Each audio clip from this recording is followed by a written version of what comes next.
আসসালামু আলাইকুম। আজ রান্না করলাম লাউ দিয়ে শোল মাছ। তো কে কে খেতে পছন্দ করেন অবশ্যই কমেন্ট বক্সে জানাবেন। তো আমি এখানে রান্নাটা শুরু করে দিলাম। প্যানটা গরম করে আমি পরিমাণ মতো তেল দিয়ে 2টি মিডিয়াম সাইজের পেঁয়াজ কুচি দিয়ে দিলাম।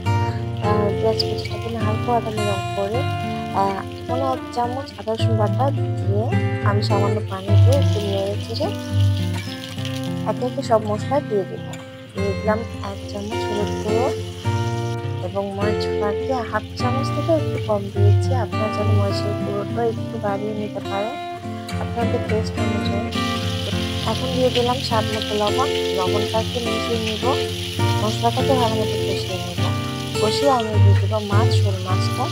মশলাটা দেখতে পেয়েছেন যে তেলটা ভেসে আসছে, তখনই আমি মাছটা দিয়ে দিলাম। মাছটাকে এখন ভালো মতো ওই মশলার সাথে ভেজে নেব, উল্টিয়ে পাল্টিয়ে ভেজে নেব।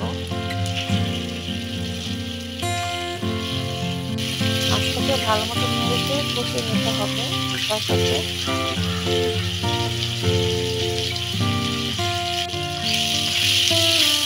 তো এখন মাছকে তুলে নেব একটা সামান্য পানি দিয়ে মাছটাকে তুলে নেব।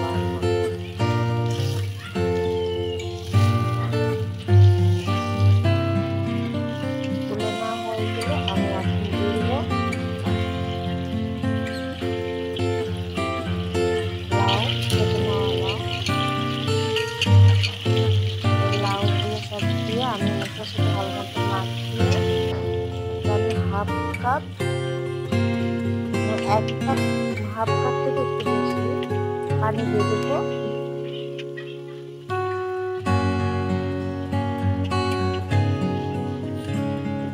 লাউ দিয়ে কিন্তু পানি উঠবে, এই জন্য পানিটা অল্প দিয়ে বেশি দেবো না। 1 কাপের মতো পানি দিয়ে দেবো।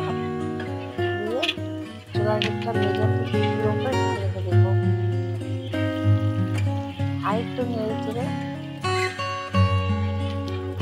বলক আসলে তারপর আমি নেড়ে দেবো, তারপর আবার রেখে দেবো। তারপর আমি দিয়ে দিব 1 চামচ চিনি। এখন নেড়ে চেড়ে দিয়ে দিব টমেটো এবং মাছ এক এক সব দিয়ে চুলার হিটটা মিডিয়াম থেকে লো করে আবারও ঢেকে রেখে দেবো। আমি টাইমটা বলতেছি না, কারণ টাইমটা কম বেশি লাগতে পারে।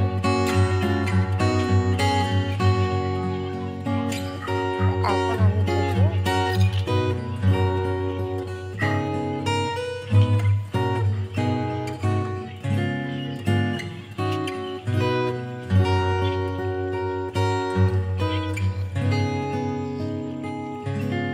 এখন ঢেকে রাখলাম। তারপর আমি দিয়ে দেবো 1/2 চামচ জিরে ফাঁকি, তেলে নেওয়া জিরে ফাঁকি। তো এখানে আপনারা চাইলে ধনিয়া পাতা দিতে পারেন, তা আমি জিরে ফাঁকিতে দিলাম। তো আমার রান্নাটা সম্পূর্ণ শেষ। আশা করি আপনাদের রেসিপিটা ভালো লেগেছে। ভালো লাগলে অবশ্যই লাইক দিয়ে দেবেন। ধন্যবাদ। আসসালামু আলাইকুম।